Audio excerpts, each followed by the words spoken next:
money questions you should never ask a woman.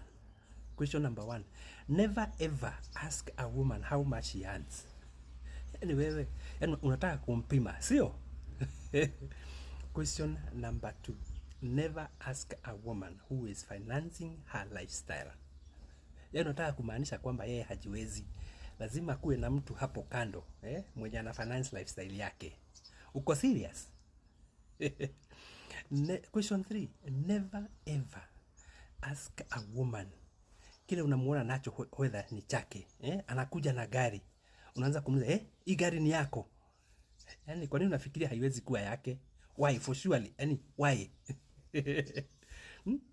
Question number 4, never ask a woman why don't you invest in serious things kama investment, land, but like we invest in beauty. Sema haujui kwamba her beauty is her investment.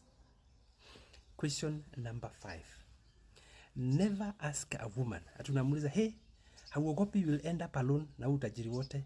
Wewe sema hutaki, unaogopa mwanamke rich. Tuambie tu ukweli.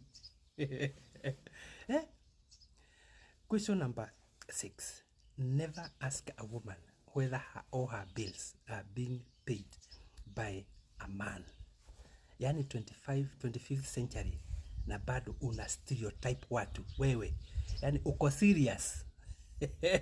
And the final question, never ask a woman, unamwambia you know, mambo ya money management is so hard for women. Seriously? Kwani unafikiria kichwa chake ni ya kubeba nywele peke yake? Kiko na akili. Ako na ubongo kwenye kichwa. Sawa? Never ask a woman those questions.